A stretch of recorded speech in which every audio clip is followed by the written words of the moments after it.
Okay, well, welcome to this special event at the headquarters of the National Association of Scholars. Tonight we have as a very special guest Francis Menton, who is best known to me anyway as the Manhattan Contrarian. He blogs at that name and address, has been doing so since I think it's 2012. And he is a retired lawyer who spent a good long career at Wilkie, Farr, and Gallagher, and began his blog back when he was doing his legal work. He is someone who I think has become known to a lot of Manhattanites, among other things, for his skepticism towards the very strange laws that have been passed that insist that our city become basically all electric on a very short timeline, and that electricity needs to be produced on the same timeline by solar and wind energy, which I'm sure he will be explaining is an equation that doesn't quite balance. In any case, energy production and the weirdness of our ecological elite is not his only topic. If there is something odd going on in New York politics, he's on it. His background in law means that he's paying particular attention to the lawsuits that eventually emerge from a beleaguered public that is tired of an elite that thinks it knows better than science how we could best run our country and provide the levels of energy we need to maintain this modern industrial economy that we sort of have. Now, why does the National Association of Scholars take an interest in this? Well, I have a story there which I will take a few minutes to tell. Way back in 2008, we got a call from the head of our affiliate in Delaware telling us that the University of Delaware was running a dorm-based indoctrination program in which the freshmen were required to participate in basically a kind of crowding on their dormitories, in which they were fed the line that they would have to confess their racism, their sexism. If they gave the wrong answers to key questions like, do you approve of gay marriage, they were forced to go into another room where they were talked to sternly by burly upperclassmen until they saw the error of their ways and agreed to go along with this. Now, that's the sort of red meat for the National Association of Scholars. We've been fighting political correctness all through our 38-year history, and this was about a most flagrant example of indoctrination that we'd ever encountered. Now, when the dust settled from this, we had one odd question left, which was that the University of Delaware justified its program and gave it the official title of a sustainability program. And that was a real head scratcher for me. To the extent that the word sustainability meant anything, it was something to do with environmental stuff. But there wasn't anything environmental in this program. So I started scratching away at it. It turned out that the head of residence life at the University of Delaware was a major speaker on sustainability, and she'd been making a career of going around as an evangelist of her subject to universities around the country. Like our former vice president, she was a great fan of Venn diagrams. And she explained what sustainability was. Sustainability were these three circles where economics, social justice, and environmentalism overlapped. And right in the sweet spot in the middle of it, that's where sustainability existed. I was right on the topic. Okay, we've got a new buzzword for communism, basically. And I wanted to know more about it. I wanted to know how far she succeeded in getting this new religion established. So we started a program called How Many Delawares? And I sent a researcher around to the places she'd been to see how it had caught on. And sure enough, sustainability programs were cropping up all over the place. And they weren't just about reducing carbon footprints. They were about bringing Karl Marx to campus, basically. It took me a while to convince my board that this was a topic that was worth NAS's attention. This is a big new thing, pay attention. So they grudgingly allowed me to do it. Then I had to go out and find a foundation that thought this was something worth exploring as well. Eventually I did, and then eventually I hired a researcher dedicated to this, and we spent 2 years exploring the sustainability movement. That produced Sustainability, Higher Education's New Fundamentalism, one of our first really big publications. And there's more that follows from that, but the main thing is that I got pulled into looking at the global warming hysteria that had begun to take root but wasn't really well established in American higher education. It was interesting that that particular form of social consciousness did not erupt out of the university. It came into the university. The creation of the IPPC in 1998, I believe was the founding year of it, long preceded any kind of student radicalism on this. In 1992, the Rio Summit took place, which was the first big extravaganza for global warming hysteria. One of the attendees was Mr. Kerry, later a candidate for US president, and it's where his relationship to Teresa Heinz kindled. They came out of Rio not only in love with each other, but dedicated to the idea that they were going to correct the folly of American education, which had somehow failed to get kids excited about the need to save the planet from the demons of coal power and stuff like that. So they set about creating an organization titled Second Nature, and Second Nature took as its signature product something called the American College and University President's Climate Commitment. And they would have soirees in Boston where they would bring college presidents from around the country and sell them on the idea that if you really want to make your mark, this is what you should sign up for. This president's climate commitment, in turn, said that the #1 job of higher education that trumped anything else that higher education might do by way of, say, education or research, was to persuade students that we faced the existential crisis of climate change, or then it was just global warming. Anyway, I since became a true expert on this, probably one of very few in the country who cared enough to put together the research on it. Along the way, I began to meet actual scientists who were having none of this breakfast that was being served up all the time, as supposedly the 97% of climate scientists agree.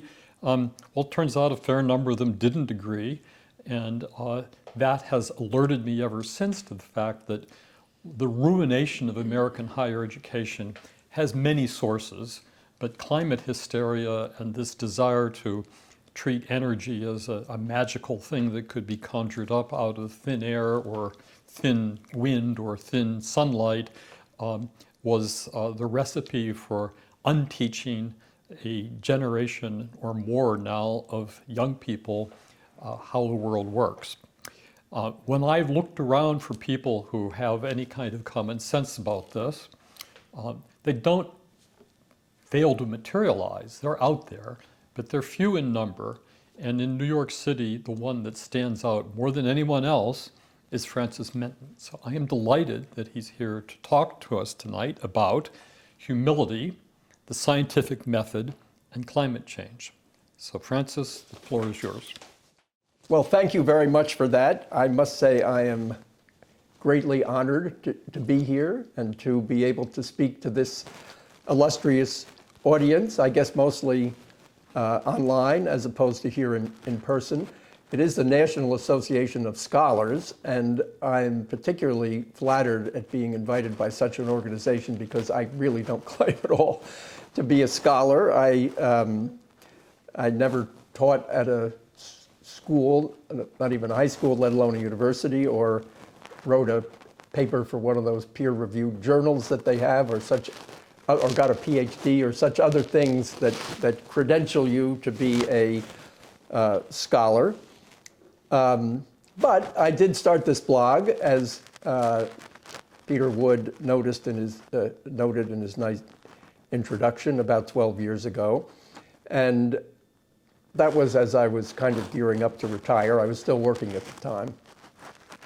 But I thought, if I'm going to do this, I'm going to do a very professional job at this. I'm not just going to throw something up when I feel like it and have long gaps in time. I'm going to put out regular posts. I'm going to do some serious research. I'm going to not post something unless I think I know what I'm talking about and it can stand up to scrutiny. And started small. The host gives you statistics, and I started having 1,000 readers in a month, and I thought that was pretty good. And then it suddenly was 10 and 20, and over the years it went up to, so now it's over 100,000 a month. So well over 1 million a year, and that's readers. Page views is more like 2 million a year. So that's getting to be pretty significant for what is a no revenue project. I don't have any ads. I don't have any subscription fees. So you can come to my site without getting those annoying things begging you for money. I don't ask anybody for money. And what's it about? The main theme is poking holes in ridiculous orthodoxies. That's it. There's so many ridiculous orthodoxies. It's an endless, it's a target-rich environment. There are so many things you can poke holes in. And I figured out over time, there's a lot of hooey out there. There's a lot of baloney out there. And maybe, and this is for the National Association of Scholars, maybe that's the way academia works. Because you have to, in academia, you have to try to claim you have some big new theory. You have to come up with something to get funding. You have to come up with something to get recognition. And so you're claiming you've discovered something. And the last thing you would ever want, if you want to move ahead in that, the last thing you'd ever want is humility. Like, this may not be right. It's just a hypothesis. And of course, most of it is wrong. And so there's all kinds of things to poke holes in. So this is how I came up with my topic about humility and the scientific method, and also climate change, because that, I think, is one of really the best illustrations of what I'm going to be talking about. Here is a mantra you've probably heard hundreds or thousands of times. There is a climate crisis. It's caused by human burning of fossil fuels and carbon emissions. And the solution to it is the complete transformation of our energy system into something new and untried. Well, here's the question. Do we really know that? And how do we know it? And how do we think we know it? I don't think we know it at all, particularly the part about there being a climate crisis. So I'm going to explore that some. And I'm going to start with talking about the scientific method. Now, when I started the blog, one of the reasons that I started the blog was that I'd been reading about climate science and particular aspects of it. The IPCC, its assessment reports promoting the idea that there was a climate crisis. The hockey stick chart showing these rapidly rising recent temperatures, and then people, particularly a guy named Steve McIntyre, starting to pick apart the hockey stick chart. And this all occurred in the 10 years, about 2002 to 2012, before I started the blog. So I was following this and coming to the conclusion that the science was shaky. But then, what about it was shaky? And how would I formulate that? And so one of the things I did was I came up with my own short formulation of what the scientific method is. Where did I come up with this? Well, I thought I learned it in high school, but I've tried to track that down, and I've never been able to figure it out. I've never been able to come up with where I got it. But so this was my formulation. Science is a process for understanding reality through using experiment or data to attempt to falsify falsifiable hypotheses. And I thought I'd been taught that, but then I thought, well, I'm writing this blog and I'm taking it seriously, so I gotta look this up. I have to find out where that came from. Well, it turns out it's not so simple. I thought I would just go, I'd get on Google and find 100 people saying the same thing and maybe the same or slightly different words. Oh, no. No. First of all, you can't find many people really saying that. And second of all, you can find a lot of people saying, oh, no, that's not it at all. And then you can find other people skirting around the edges. Well, so what did I learn? I learned there's Karl Popper. Now, people in this room may have heard of Karl Popper. So he is a famous guy. He was a German who is the first guy who formulated this falsifiability thesis as being the key to the scientific method. He came up with that in the 30s. That was not a good time to be in Germany. He wrote a book called The Logic of Scientific Discovery. The book is written kind of on the Immanuel Kant theory of writing. The more obscure, the better. The more complicated verbiage you surround it with, the better. So it's not even that easy to come away with the gist of what he's saying. But he is, to be fair to him, he's pretty clear about it. The book was not translated into English until the 50s. And then it certainly has not been adopted enthusiastically and universally by everybody. So, well, what kind of examples can I come up with? There's a guy named Keston Green who's a well-known climate skeptic. I think he lives in Australia. He actually wrote a book called The Scientific Method in 2022, not that long ago. And I've gotten to know the guy, and the guy sent me a copy of the book because he knows I'm writing about the scientific method. He says, please review this. And I review it, I never wrote a review of it because, well, I'll tell you why. He goes through the scientific method like it's important to have data and objectivity and experiments and follow the evidence. And then his last point about the scientific evidence is to make a conclusion, use logic. And I thought, well, what logic? What's the logic? He never really says anything more than that, use logic. Well, what's the logic? So I never reviewed his book, but well, I think the logic is precisely what Popper says, falsifiability.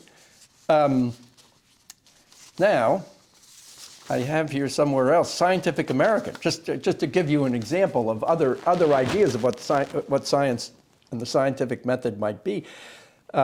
Scientific American, which somewhere along the line became the opposite of science, and there was an article, I wrote a blog post about this one, in September 2020. The author's named Mano Singham. He was a retired professor from Case Western Reserve. And Mano Singham says, and I wrote down some quotes here, the idea that a scientific theory can be falsified is a myth. It's time we abandon the notion. Another quote, science studies. Now, do you ever know the term science studies? That's like gender studies. You know, it's one of those subjects you take in college nowadays. Science studies shows us that the strength of scientific conclusions arises because credible experts use comprehensive bodies of evidence to arrive at consensus judgments about whether a theory should be retained or rejected. So there we go. That's where Scientific American is.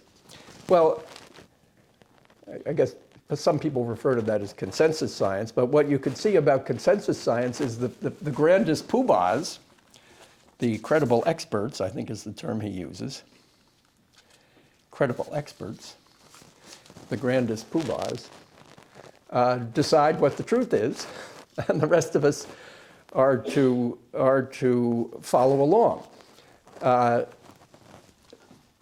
In other words, the people with no humility, the people who are the loudest self-promoters, they get to determine the truth. Well, the falsifiability proposition says it's the opposite. It says we don't know nearly so much as we think we know.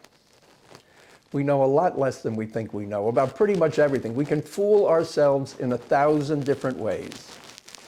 And how do we know we're not fooling ourselves? Well, we never really know we're not fooling ourselves, but the best way we know we're not fooling ourselves is to state what we think as a falsifiable proposition and try to falsify it. And if we can't, and we keep trying and we can't, well, the more we keep trying and we can't, the more we become confident that we're not fooling ourselves, that it's not just our say-so, it's not just because we're important people or we dress like a scientist. I could have worn my white coat, right?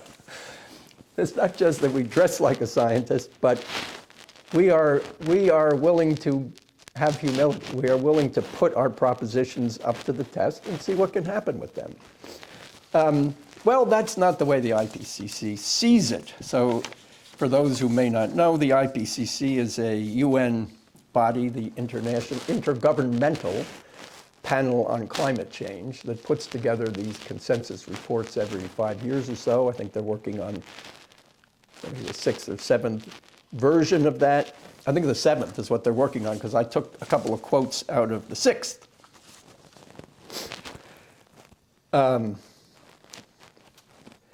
So here is actually their number one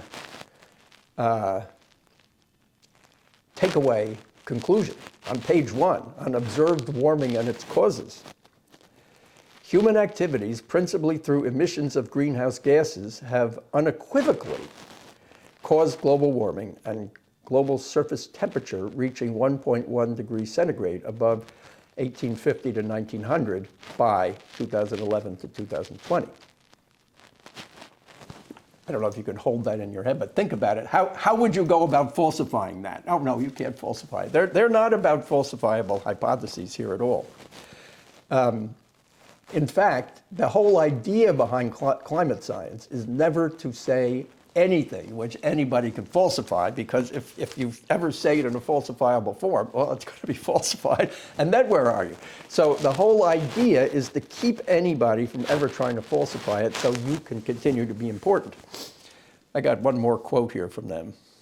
Widespread and rapid changes in the atmosphere, ocean, cryosphere, and biosphere have occurred. Human-caused climate change is already affecting many weather and climate extremes in every region across the globe. Okay, how are you going to falsify that? I don't think you are. Well, are these things right? How do we know if they're right? We're told there's a 97% consensus. Mr. Mano Singh says that the credible experts tell us that these things are right. Maybe that's one way. But you know, there are actually alternative hypotheses out there on climate change and greenhouse gases. And there are credible hypotheses that can be stated in falsifiable form and that have not been falsified and may be subject to falsification. It may not be so easy to do, but you've got to start with a falsifiable form. I'll give you a couple of examples. Let's see what I got here. I got to find the right page. Couple of papers. Wallace et al., 2016 to 2018. It's actually a series of 3 or 4 papers. They're papers that I relied upon because I acted as a lawyer for a group of people that were trying to get the government, the EPA, to reconsider the finding that carbon dioxide is a dangerous gas. How did they find that? They found that on the basis of never having a falsifiable hypothesis at all, but they claim it's science. So the Wallace et al. Papers test the hypothesis that natural factors, including ocean currents, volcanoes, and the sun, can explain all of the observed warming. And the conclusion of the Wallace papers, which is based on all the best temperature series from either satellites or balloons. I think he had 14 different temperature series, but all the best ones. And the conclusion of those is that you cannot exclude the proposition that all of the warming was caused by things other than carbon dioxide. Now, that does not prove that carbon dioxide caused none of it, but it could be a small amount or an insignificant amount. So certainly that goes against the idea that we have a huge crisis that we should be worried about. But notice that there is a very plausible hypothesis that carbon dioxide in the atmosphere causes at least some warming. How much? Is it dangerous? The idea that it's dangerous is endlessly repeated, but how is that proved? And what is the criterion for trying to prove it? Another important group of papers, recent ones, by William Happer and William Happer and William Van Weingarten. I think there are 3 of the papers in the last 2022 to 24. And they have an alternative hypothesis that carbon dioxide's warming properties become saturated as it rises to a relatively low level in the atmosphere, and that mostly it's saturated at this point, and therefore the potential for future warming caused by carbon dioxide is very small. That one also could be tested. I mean, a big issue with the Happer and von Weingarten papers is that the scare stories about carbon dioxide come from an atmosphere without water vapor, whereas water vapor is in fact by far the dominant greenhouse gas in the atmosphere and overlaps with carbon dioxide in its absorptive properties, which is part of what limits the warming potential of CO2. Why shouldn't things like that be put to the test? Why shouldn't the IPCC have to come up with a hypothesis stated in a falsifiable form and put it up to a test for falsification?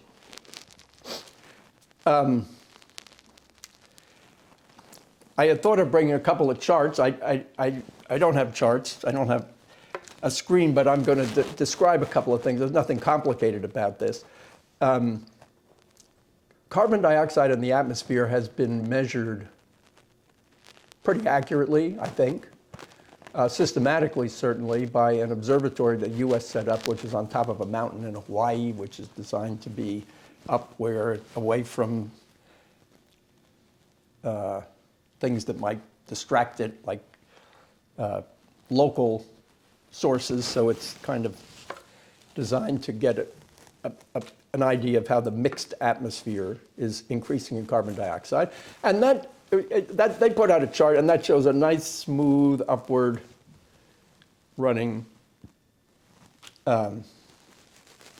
increase from about, they started, the chart put out by NOAA starts around 1960. It was around 300 parts per million, and today it's a little over 400 parts per million of carbon dioxide. So a pretty substantial increase, but still it's, a tiny fraction of 1% of the atmosphere, but a smooth increase. Then NASA, you might wonder why they're the ones who do this, but NASA puts out a temperature graph for the world, average temperatures. This comes from land-based thermometers, and the temperature graph also is NASA temperature graph also is a nice smooth upward. That's a few little bumps up and down like this, but a nice smooth. So they put these two together. Oh, here's the carbon dioxide chart. Here's the temperature chart. They just follow each other perfectly, and people look at that and say, looks pretty good to me. Well, if you start looking into that NASA temperature chart, you find out that that is not raw data at all, that they massage and manipulate it into that form. And over at the Manhattan Contrarian blog, I have written a series of 30-something posts on how that chart is massaged and manipulated to make it look like what they want it to look like. I could probably take an entire hour describing the details of that to people. There's something called homogenization, by which they, well, first of all, they describe in words in a couple of paragraphs, they are upfront that they are not using raw data here, and that they are massaging the data. And they basically tell you the kind of things they're doing, but it is, you can't get behind it. Maybe somewhere you could find the code. If you could find the code, I wouldn't know how to deal with that. They certainly don't tell you the details. What you do know is that they they use all the stations near each other, and if one of them has a reading that seems to be out of line, then they modify it using all the ones around the area. It's the same as chucking it, except that they don't chuck it because the next time around, if it seems that this one over here is out of line, they'll use that one that they chucked last time to modify this one.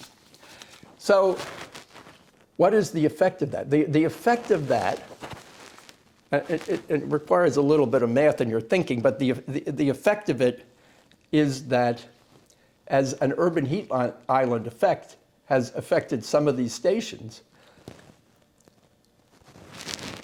and here's one that's not affected, they declare this one to be out of line, and they adjust the other ones down. So there's all kinds of adjusting down of earlier temperatures to make this nice upward curve.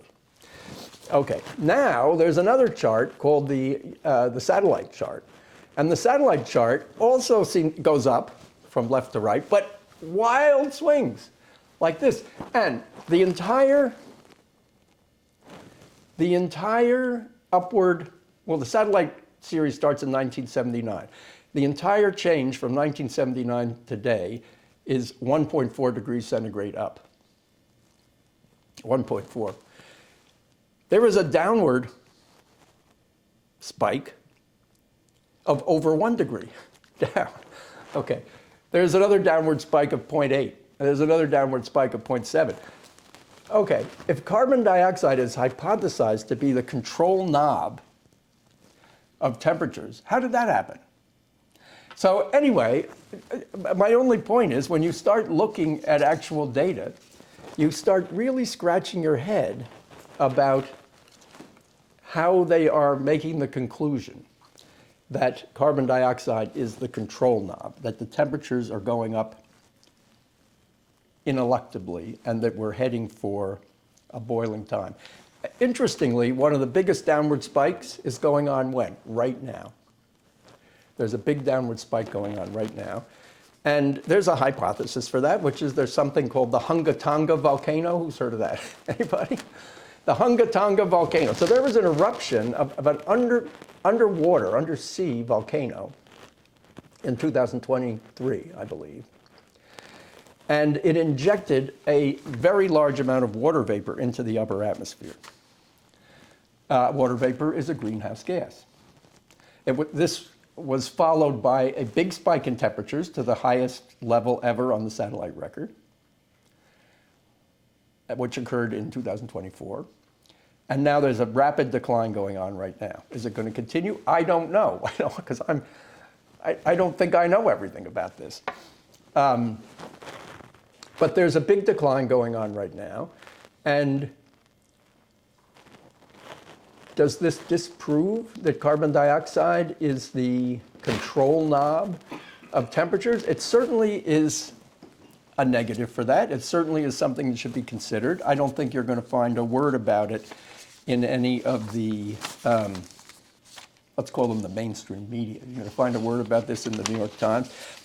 Well, okay, a closely related subject, although it's not exactly science, which is what to do about the climate crisis. And you mentioned this in your introduction, because it has become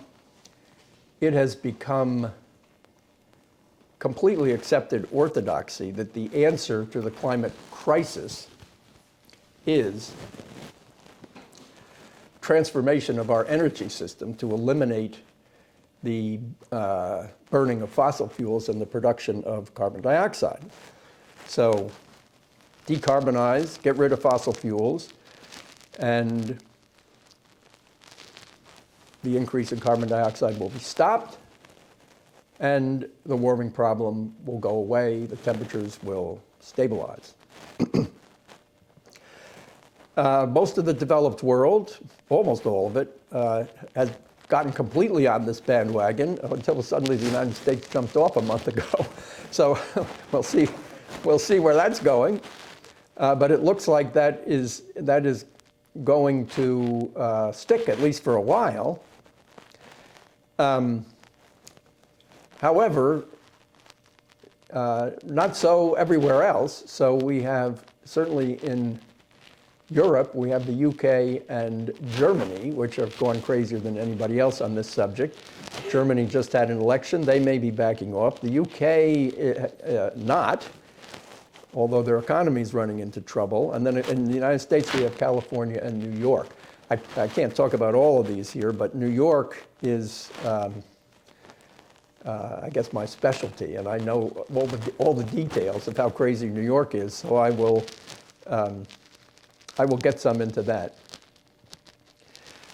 The problem here is that our current energy system was not created in a top-down way. Our current energy system was created by the misnomer of capitalism, otherwise known as millions of people, every one of them trying to figure out a better or cheaper way to do everything, and you just turn them loose, and the government had very little to do with it, and over time they came up with the energy system that uses predominantly, but far from entirely, fossil fuels to produce energy in all different forms to run everything, not just electricity, but automobiles, airplanes, farm, industry, steel making, everything, in ways that work, and that because it's capitalism, you basically know that the fuel or energy source used for any particular use is the cheapest that anybody's come up with for that use, because if somebody came up with something cheaper, that would replace it. But our betters have decided that that's not the way we're going to do it anymore. We have a new way, which, so we have a cadre of bureaucrats who have majored in things like political science and ecology studies, who think they know the better way to do the energy system, which is wind and solar. And I guess the little people will figure out the details. So we will decree that our energy is going to come from wind and solar. If you're using electricity, well, they at least produce electricity. Well, you don't run your car on electricity or your airplane on electricity. They'll just have to convert to electricity. So everything will be converted to electricity. And we'll build wind and solar. And we'll just build enough of it. And then we'll have enough electricity, and everything will run on electricity. And New York is very much going down this path. We have something called the Climate Leadership and Community Protection Act of 2019. And that act has a series of deadlines by which we are going to reach net zero, as it's called, of carbon emissions by 2050. It's called net zero because there is some amount of offsets or some kind of scam indulgences that fits in there, but basically it's no more use of fossil fuels. And then there are interim targets. So there is a target for, but legally mandated, for electricity production, which is 70% of electricity from renewables by 2030. Okay, that's only 5 years from now. Well, how much of our electricity is from renewables today? Turns out they count hydro as renewables. That's a scam in itself. Well, in New York, we have big hydro because we have Niagara Falls. So Niagara Falls actually produces almost 20% of all the electricity for the state of New York. It's a huge thing. So we got a head start on our 70% renewables because we have Niagara Falls. But we don't have another Niagara Falls. It's the only one. And there's almost no more hydro to be developed. So to get to 70% by 2030, we have to get 50% from something else. And that 50%, the only answer they have is wind and solar, basically. Wind and solar are currently well under 10%. So they're talking about almost half of our electricity system has to convert from natural gas to wind and solar in the next 5 years.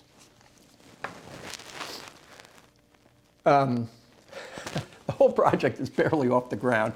The big idea that they had, the huge idea is we are going to build 9 megawatts of offshore wind out in the Atlantic Ocean off New York City and Long Island.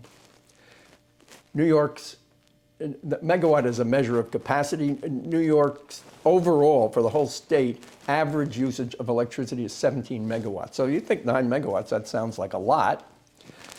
And actually, New York City's average usage is less than 9 megawatts. So how about that? Why won't that do it? Well, they've run into every kind of a mess that you could think of. First of all, wind turbines only produce about a third of the time. So that's your first given. So your 9 megawatts can produce 9 megawatts sometime, 0 other times, half of it other times, a quarter of it other times. People expect their lights to come on when they turn the switch. Maybe you could live if your lights didn't come on when they turned the switch. But if you were in the hospital on a respirator, that would be a pretty big problem. Hospitals aren't very good with it. Actually, it's completely unworkable to have electricity that goes on and off with a wind turbine or with the sun, which goes down at night. Well, they have an idea for that. So their idea is we're going to build some batteries. And they actually believe this. They actually believe they're going to build batteries. And I think Peter was mentioning in his introduction that this is a subject that I've written some about. Because you can get actual data for wind turbines and how they produce and how much they produce over time and the nature of the intermittency, because the wind can blow strong, stop, blow strong again, then blow half. Random patterns. But you can get actual data from existing wind turbines on how that random pattern works. And you can do an hour-by-hour mathematical calculation to see if you have a demand like New York City for 9 megawatts continuous, and you have wind turbines, how much wind turbine capacity do you need, and how much battery capacity do you need? The calculation's a little bit complicated because it's hour by hour for a year. There's 8,760 hours in a year. So this would take a lot of pencil and paper, but it's no more math than you learned by the 6th grade. It's just addition and subtraction. And what you'll find out is that in order to get through a year, you're going to need 500 to 1,000 hours of battery capacity. Probably you need 1,000, because 500, if you did that calculation on data from 2018, you've got data from 2018, and you said, we would have got through that year on 5,000 hours of battery capacity. Well, in 2019, it might have taken you, instead of 500 hours, 800 hours, because there were more calm times. And there are wind droughts, just like there are rain droughts. So you have to plan for the worst case, because if your batteries go dry, how are you going to start up again? You can't. So it's very much like the reservoir system. The New York City reservoir system has capacity for how many days? Anybody know? A year and a half. A year and a half. So 1,000 hours is about a month plus, but the New York City reservoir system has a year and a half, and it has been down to 6 months during my lifetime because of droughts. And there could be wind droughts. So even just assume 500 to 1,000 hours of battery capacity. You do a calculation for New York State. How much is that going to cost you? It's going to cost you between $2 and $4 trillion, or in other words, between 2 trillion is essentially the entire GDP of the state of New York, and 4 trillion is double, and that's what it's going to cost you to buy your 500 to 1,000 hours of battery capacity.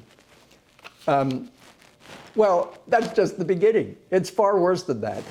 It's far worse than that. I could talk about 10 different problems, but my favorite right now is fires. So California, here you go. New York State is going down the battery route. Kathy Hochul has said she's going to spend $6 billion to buy 24 gigawatt hours of battery capacity by 2030 toward our 70% renewable target, 24 gigawatt hours. 1,000 hours for New York State is something in the range of 20,000 gigawatt hours. She's buying 24 gigawatt hours. Oh, by the way, the most recent statistic I could find, how much has she bought so far? 1.2. 1.2 gigawatt hours. And she's spending $6 billion to get up to 24 gigawatt hours by 2030. We'll see if that happens in a minute. California, meanwhile, way ahead of us, they have 53 gigawatt hours of battery storage against, they're twice as big. So they would need 60,000. They would need 60,000 gigawatt hours, but they have 53. So they're around. So they're around somewhere in the range of a 0.1%, or 1/1000th of what they would need. So their biggest battery storage facility out in California is something called Moss Landing. It's located south of San Francisco, not close to San Francisco, kind of in the Monterey area, but a lightly populated area. Okay, in January, they had, like some of these batteries explode in a gigantic fire. I read about it, then I looked it up. That's the 4th big fire they've had at this place. The others were smaller. They had a big fire in January, and they just had another big fire there in February. The one in January, they evacuated a 12 square mile area. Okay, they evacuated about between 1,500 and 2,000 people because it was a rural area, but they evacuated 12 square miles because these battery fires give off highly, highly toxic gases. New York State and City have very far along in the planning and permitting stage, and I think and I believe they've also closed on the financing, but I haven't seen of the start of construction. But it's right around the start of construction. I believe the financing has been closed. A gigantic battery facility in Ravenswood, Queens. It's right across. It's where the so-called Big Alice, huge. Today it's a natural gas peaker power plant is located. It's in the area where it's equivalent to about 63rd Street in Manhattan on the Queens side of the river. A 12 square mile evacuation zone around that would be close to 1 million people would have to be evacuated. And they're moving forward with this like nothing is going on. This is the level of incompetence we're dealing with. But so this is not per se an issue of science, but it feeds into the same theme of humility and the need to check yourself when you think you're so smart and you know how to fix the world and save the world. These people are going wildly crazy. And just like a scientist really needs to be willing to have somebody attempt to falsify his work. You have to, your hypothesis has to stand up to attempts to falsify it. In this area, the idea that we can transform the energy system by a command for above needs to stand up to an attempt to falsify it or to establish it. And what I have proposed many, many times on my blog is build a demonstration project. For God's sake, don't build it in the middle of New York City where it could kill thousands of people if it turns out badly. I've proposed Ithaca, New York, because Ithaca is pretty rural, and I'm not saying the batteries should go in downtown Ithaca. The batteries should go out to the side, but it's very rural up there. The population is not high. Show us that you can do this for 10,000 people. Build some wind turbines, build some solar panels, build some batteries, and cut Ithaca off from the grid, no cheating with natural gas, and prove to us that this can be done. And until you can show that it can be done, well, the rest of us should not be guinea pigs for this frankly ridiculous project. And Cornell is the home of some of the people who are most fervently promoting the New York State climate transition. I mean, I don't know if people here will know the names, but there's a professor there named Robert Howarth, who is on the Climate Council, which is the people in the state of New York who are proposing the means of transitioning our electricity system. And he is the guy who's got the ear of the legislature. Of course, what is he a professor of? It's actually science, but it's biology.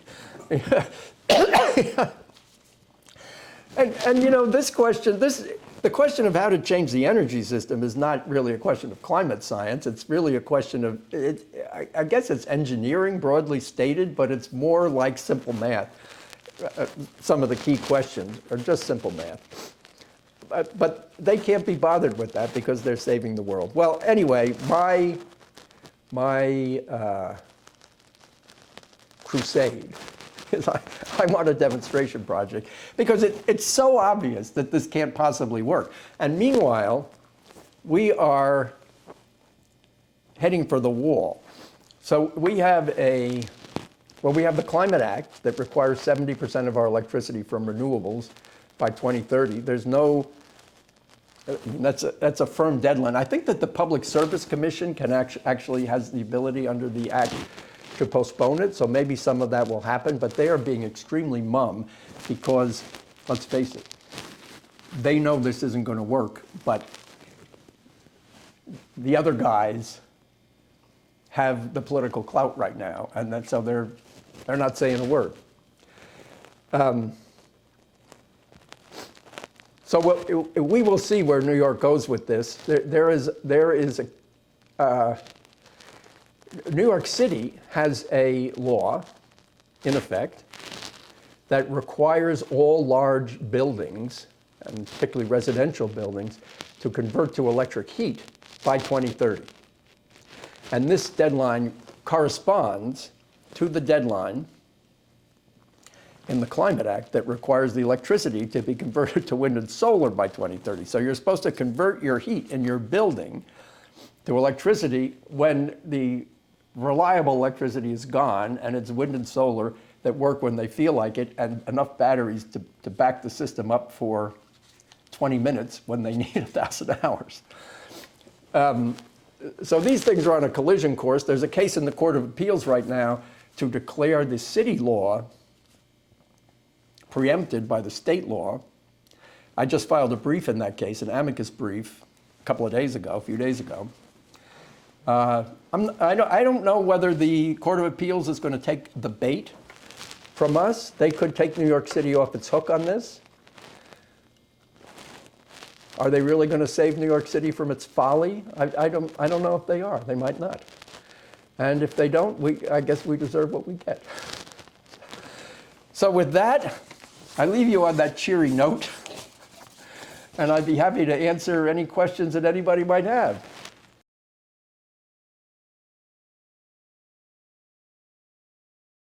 But it just isn't going to happen. It's something, it can't happen. It can't happen. So I think. it won't happen, so then what? Well, so the question I have is, and so I write a lot about this, and one of the things I write about is, we're going to hit the green energy wall. That's what I've called it. We're going to hit the green energy wall. But how will that occur? Will it occur? The thing I'm concerned about is it will occur in a way that harms a large number of people. Now, when it harms a large number of people, they will wake up. I have no question about that. But if that comes about by large numbers of buildings converting to electric heat, and then the electricity system converting to wind and solar, and then a blackout in the dead of winter that lasts for a week, and people freeze in their homes, this will be over.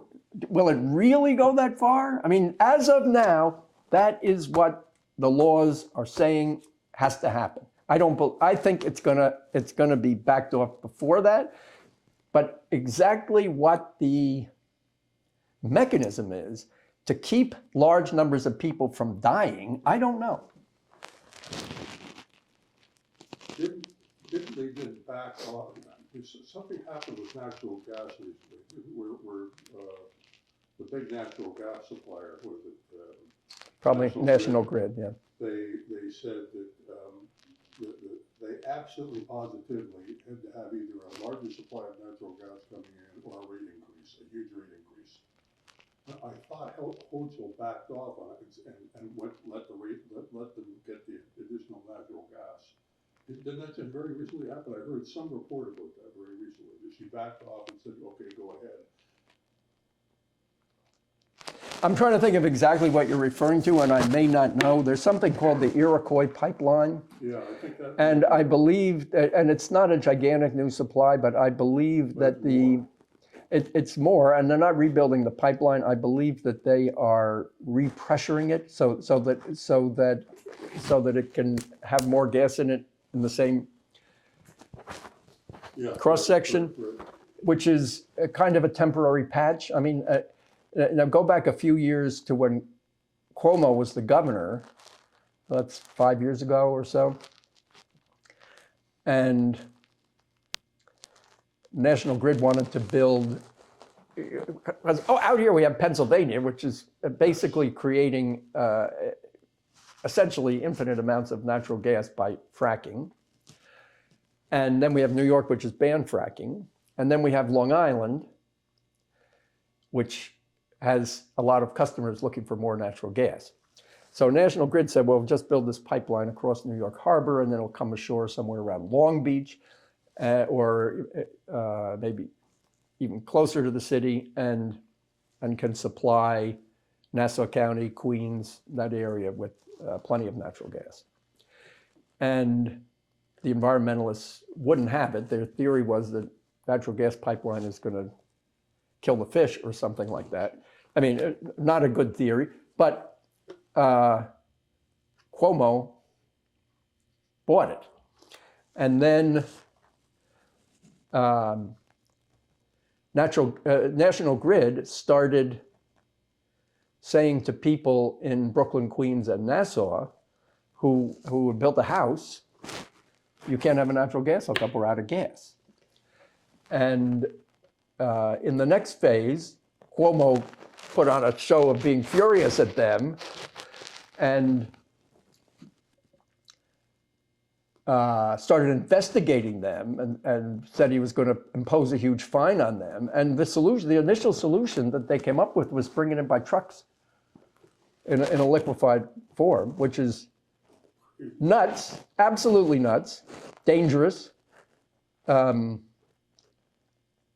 they're repressurizing a pipeline, which is a short-term I can tell thing. you, since where we live, I can tell you for certain that I've watched them do it. Uh-huh.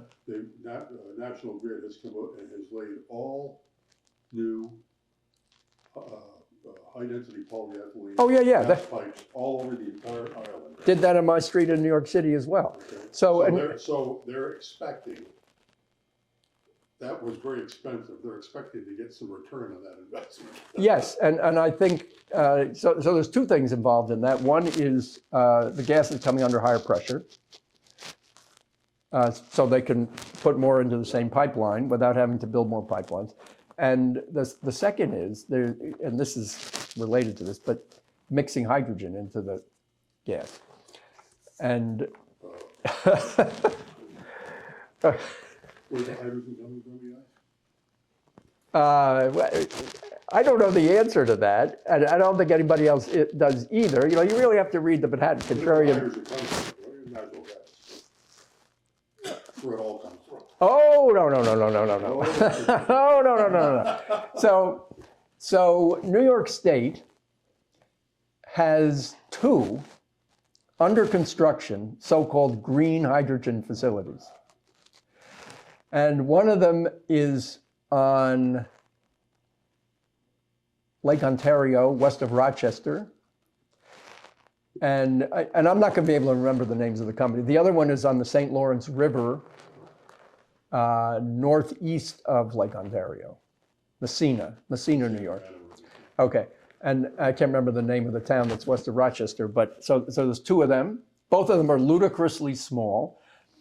They're both under construction, and both of them are in financial trouble. Now, the one on the St. Lawrence River, there's actually a hydro plant there on the St. Lawrence River, and the plan, talk about things that don't make any sense, the plan is to take the hydropower from this dam, so we do have other dams in Niagara Falls, but it's a small fraction of Niagara Falls. And the plan is to take this hydropower, which is already continuous dispatchable power, and use it to make hydrogen, so that you can take it over here and burn it and get continuous dispatchable power, except only half as much, because the turnaround, you're going to lose half, right? So that's the thinking. They're always thinking they're going to make green hydrogen. And the one in Messina, I believe, is using wind power to make the green hydrogen, but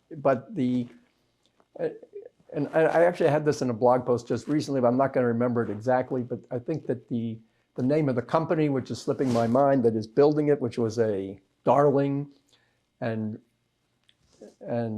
worth a lot of money on the stock market 5 years ago, its stock price is down to pennies, and it could go bankrupt at any time, and the state will lose its entire investment. So, but that's where they were going to get the hydrogen. Don't we get a lot of electricity out of Quebec?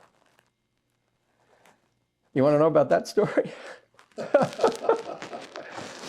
So the question is, do we get a lot of... They got all kinds of extra electricity. They got all kinds of extra electricity. Okay, do we get a lot of electricity out of Quebec? So Quebec has a lot of hydro dams up on the rivers that go into Hudson's Bay, pretty far up there, and they do have surplus, at least most of the time. But of course, they also are trying to suppress fossil fuels. So how long that surplus is going to last is not, or whether it will last is not really known. But so Quebec and New York State came up with a deal called the Champlain-Hudson Express transmission line.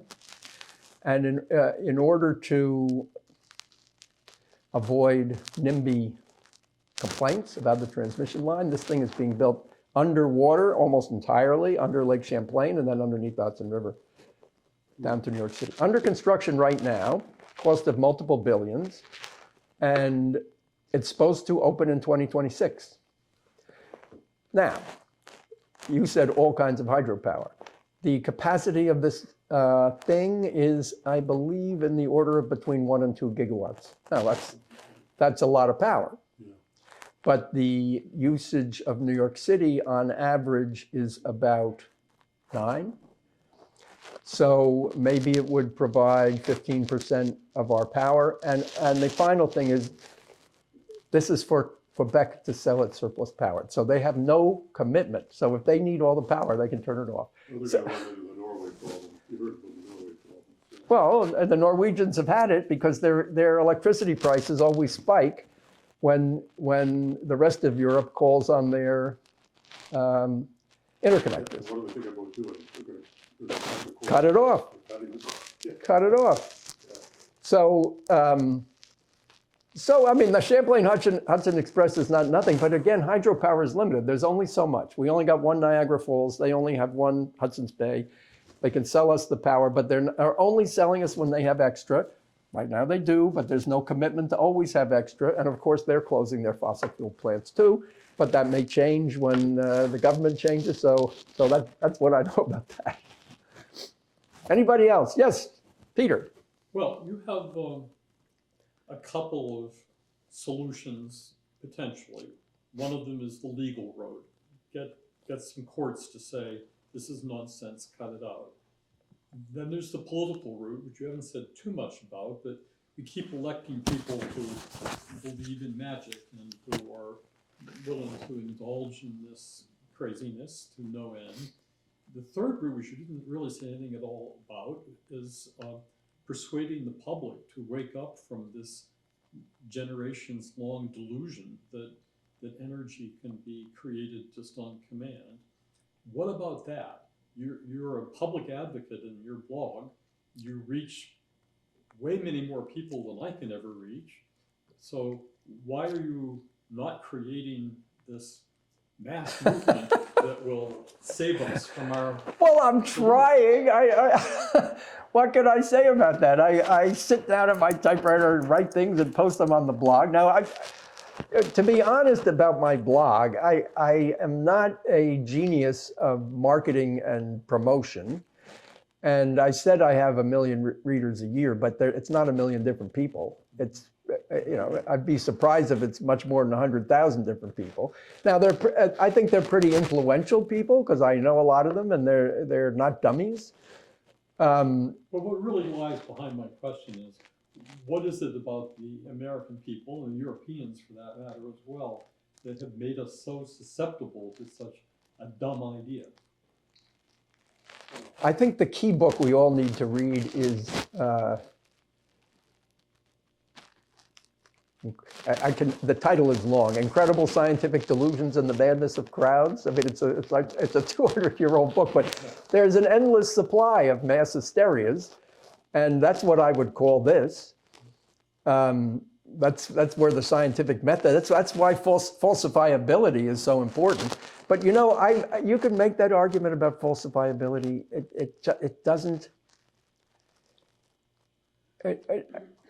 I make this point to my friends who write the scientific papers like Wallace and Happer, both of whom I know, and they say, well, just look at my paper and you'll see how ridiculous this is. And the answer to that is that very few people have the time and effort or mental inclination to try to understand scientific arguments or ever be convinced by them. And so what convinces people? What actually changes minds in this world? And money, but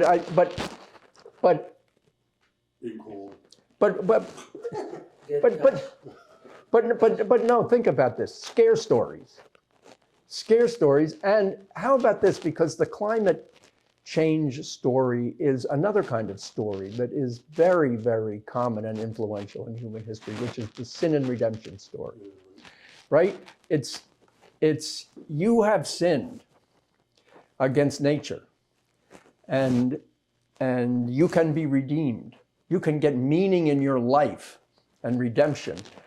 Well, the climate skeptic movement does not offer scare stories, and it does not offer sin and redemption.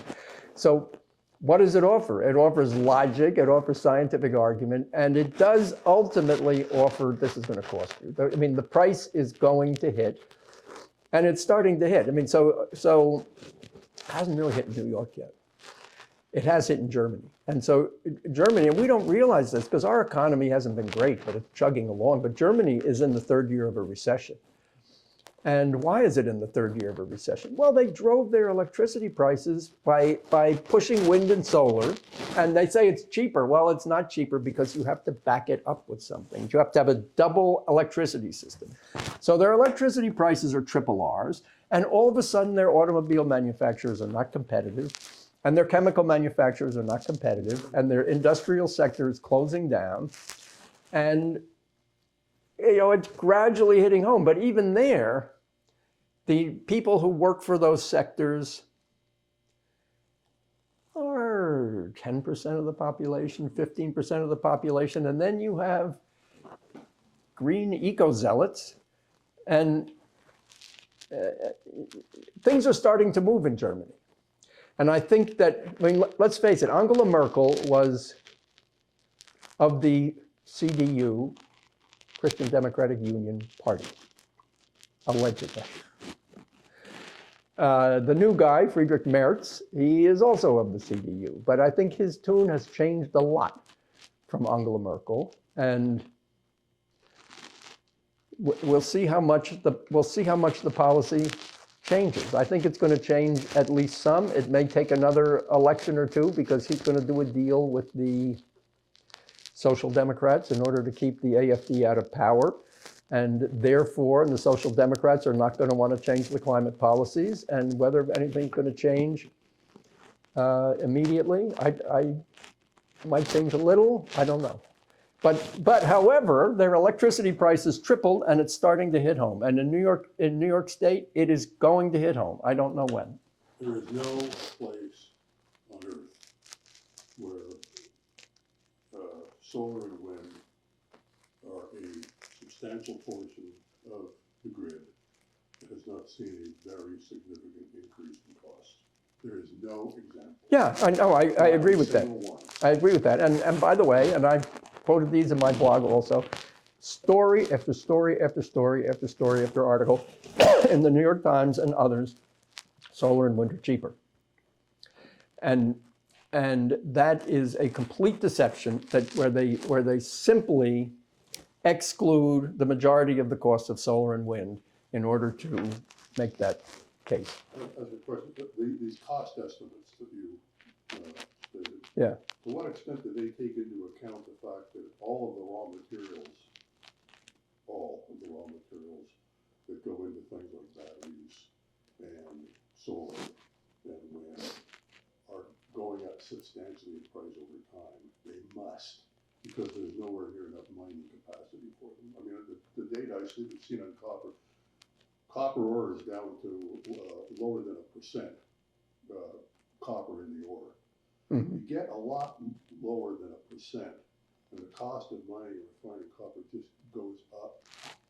Well, Basically exponentially. So, well, no, I guess if it goes from. do they factor in the fact that the price on these electric systems that they're thinking about putting in place is not going to be stable? If you read an article in the New York Times about solar and wind are cheaper, what you almost certainly are finding them relying on are studies of what's called the levelized cost of power. And these are pseudo-sophisticated studies that have enough mumbo-jumbo in them to have most people's heads spinning, but basically they are phony baloney. But the main purveyor of them is the Lazard Investment Bank, which I believe is involved in promoting wind and solar power. But the levelized cost is based on current costs for the components and current interest rates. And one of the things that's occurred is the actual price of the components has gone up some. The interest rates have gone up more since the days when they said that solar and wind were cheaper. But the levelized cost is only a methodology for spreading the cost out over the life of the device. And it's only the cost of the device. So the key things that are excluded, it does include interest cost. But of course, when interest costs spike, it goes way up.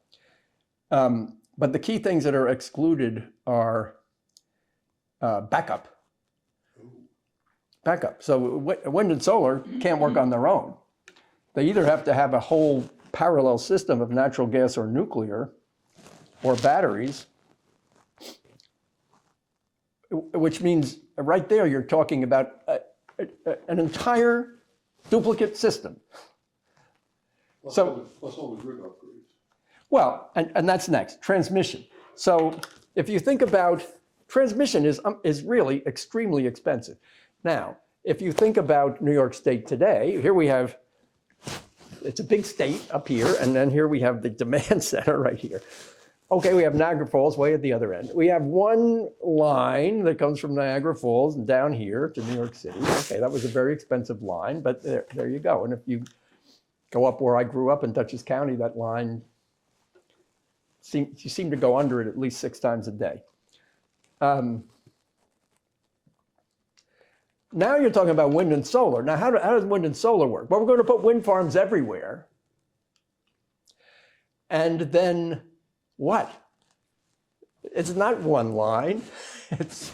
You got to have a line from everywhere to everywhere, because the wind might be blowing over here or over here. You got all these studies of the cost of wind and solar assume free transmission. Try to find one that puts the cost of transmission in there, because you can't even figure out how to do the cost of transmission, because you have to have lines from everywhere to everywhere. How is it even going to work? Again, it's just another whole vast thing that nobody is paying any attention to, and then there's another reason why it can't work. There's another one. Yeah, another one. He's got another one. There's another one. And that is, what are the rules on automobiles going electric? Well, The reason why I ask is, yeah. because if you get even a reasonable portion of electric, people with electric automobiles charging them in their homes, and all those transformers you see up in the power lines are going to have to be replaced. Not big enough anymore. Yeah. Oh, and the ones that don't have to go in are not big enough to put on the pole, so they're going to have to go someplace else, right? Because they're much bigger. And the third thing, how many are there in the United States? The estimate is over 80 million. Well, you asked what the rules are on automobiles.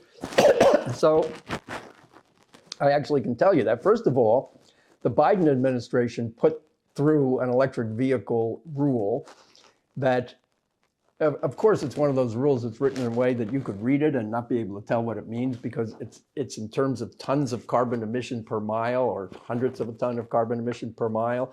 So unless you... Where do you measure it, yes? Well, there's 100 questions about it, but you can't tell. But the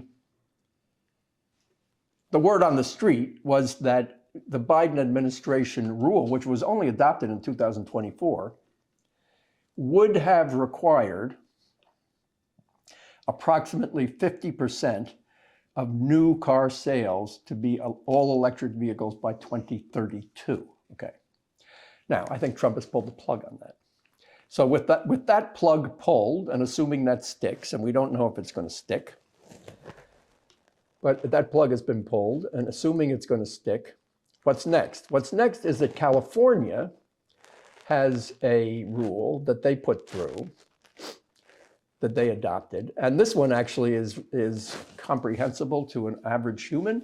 So you can read this rule, and what it provides is that 35% of new vehicle sales must be electric vehicles starting in 2026. Oh, that's next year. Okay, 35%. 35% in 2026, ramping up to 100% by sometime in the late 2030s. I'm not sure of the exact year, but going up like it starts out at 35%, then it's 40, 45, and so forth, up to 100. And then it turns out that X number of states, which is a minority, but it's more than 10, and I don't know the exact number, but say it's 15 to 20 states have signed on to the California rule. Oh, and one of them is New York. So New York State has actually adopted the rule that 35% of new vehicle sales must be electric vehicles by 2026. Oh, it's 2026 model year. So it actually starts like in September. So who's going to make them? Now, well, Because GM's not going to make them, Ford's not going to make them, GM, Chrysler's not going to make them, Tesla doesn't have the capacity to make them. So, We're gonna bring them in from BYD. so this has actually been in the newspaper just the past couple of days because the Automobile Dealers Association in New York has said, you know, the percentage of electric vehicle sales of current sales right now is about 9 in New York. It's supposed to be 35 starting in September. The cars don't exist. Nobody wants them. They're too expensive. Zero. So there is a big lobbying push being put on by the Automobile Dealers Association. Notice that the manufacturers are keeping out of it. And the article that I read, I think it was in the New York Post, maybe yesterday, was that the Automobile Dealers Association is the one whose lobbyist is pushing this. And the pushback from the state was, there's no mandate on a dealer. The only mandate is on the manufacturer. See, and why are the dealers up front with this? Because the manufacturers are out of state. They're big bad guys who could be blamed for something. The dealers are local people. So the state is trying to play off against that. But they have to back off. There's no question that they have to back off. Exactly how it will happen, good question. And who's going to be hurt by it, good question.